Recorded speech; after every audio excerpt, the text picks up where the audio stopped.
Hiya, Lee here, 1100 Club.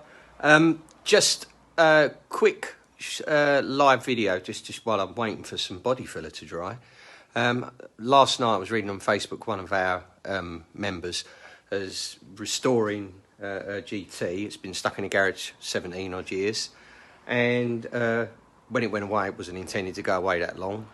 So she put the handbrake on, parked it up, then life happened.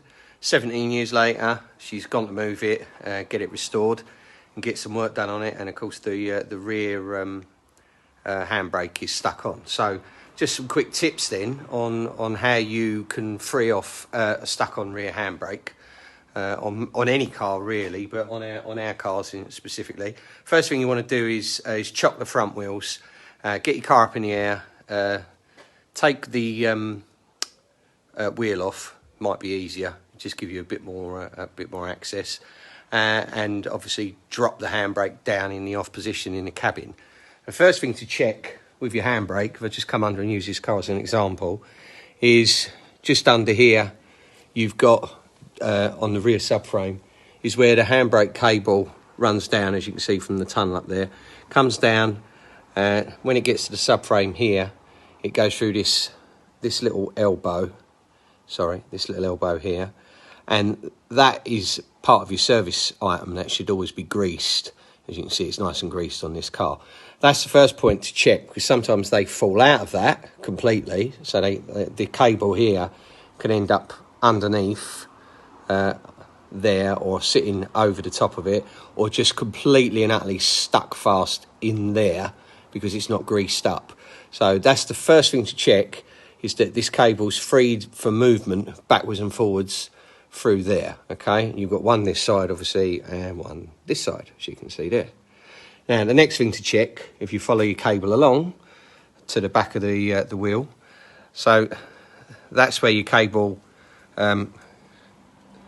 goes to the back of the mechanism, just there, that goes into the drum and operates the brakes. Now the next thing to try, if you've checked your cable's free and you've got movement on your cable but the mechanism isn't moving, is to get, as you can see, that's moving. If I just move it with my fingers, what that basically does is it pulls on and off. So that's handbrake on, handbrake off. So what you want to make sure is that is actually moving, and you can tap it with a mallet this side in that direction, okay, towards the spring. Give it a little, very, very gently tap it, okay, and not too hard. You don't want to bend it. That, what you might find, it taps one way and sticks this way, then you can tap it back that way and back this way and back that way, and it will start moving around, and it should free it off. If that doesn't work, you'll see I'm holding this tool here, okay. This is a useful tool for you to have if you've got an 1100. Just up the top of the back of the wheel there, you can see you've got an adjuster. If I just bear with me while I'm cack-handed with my phone. So you can slot that in on the end of the adjuster up there, like so.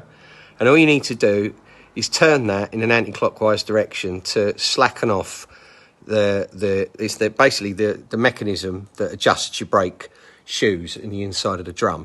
So when you are taking your drum off anyway, I usually slacken these off a turn, anti-clockwise to slacken, clockwise to tighten. So you slacken it off, and by slackening it off, that adjusts the mechanism inside and releases the shoes as they sit on the drum. If I come around this way, so the shoes are sat on your drum like this, and as you adjust that mechanism, it releases them all the way from the edge of the drum, pushes them inwards. So the idea of that is that would free off the wheel as well. As you can see, that's not moving at the minute. And then if I use the right end of the tool, always helps. If I just slacken that off, and the more you slacken it, the more movement you'll get there, as you can see there now. Okay, so that's now fully slackened off. Okay, so that's what you're looking for. Obviously, that means your shoes have parted company now with your drum. If you slacken that right off to the point where it's going to come out, don't panic if it comes out, you can put it back in again. But if you slacken that off completely and you've still got no movement, and you've moved your adjuster backwards and forwards, and you know that your cable's free and you know that your grease points are free, then the next thing to do is to get a bar in sort of this angle here, like that, longer bar obviously than this little tool, and you can then try to use some lateral movement on the drum to move it around left and right. And if that isn't working, the next thing you should do is follow the sequence for removing the drum, and at that point you should know that you're likely to damage your shoes and your springs on the inside. Go ahead, you know that you've adjusted it so that it's off at the back, so that the shoes theoretically will not be attached to the drum. So as you start to pull it off using the puller, there's a puller tool that you need. I'll see if I can grab that in a second and show you what it looks like. But as you pull that off, that should free it off the shoes. But you may well find that as you pull it off, the shoes are so rusted to the inside of the drum that they just come off with the drum, and with it all the springs and everything else. And then of course you're going to need new shoes, which you're probably going to need anyway if they've rusted on. In all fairness, if they've rusted onto a drum, you're probably going to need new shoes anyway. So, but that's just a quick tip really. You can use other methods. You can heat the outside of the drum. You want to be heating it roughly where the shoes are, so sort of there and there, there and there.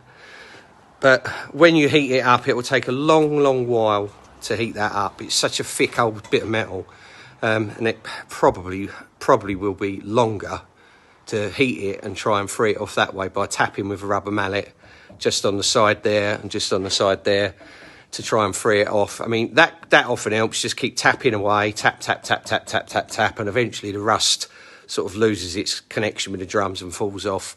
The other thing you can try as well, it depends on what sort of surface you've got, but if the vehicle does move or can be towed and you've got a solid floor, not a gravel, not mud, but if you've got, you know, a solid concrete driveway and you're not too concerned about the condition of your tyres, then have the wheel back on, drop the car down, handbrake off, and either move the car under its own power or pull it along.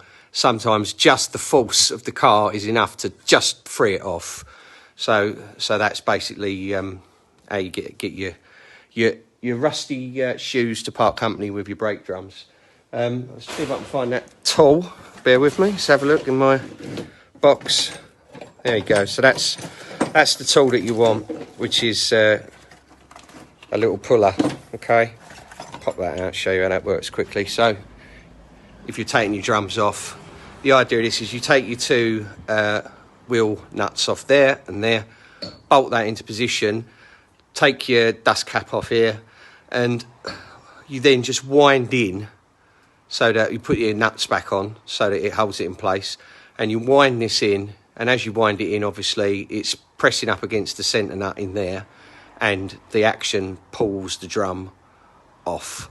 Okay, so you need one of those tools for an 1100. Okay, that's called a puller, a hub puller or similar. They're not a lot, they're a couple of quid, and they're a handy little bit of kit to have. You struggle like Billy O to get these drums off any other way. So anyway, I hope that helps. Just remember the sequence is check your cable. That's the first thing to check. Check the grease points, check there's movement, check the back plate where the mechanism goes in, make sure the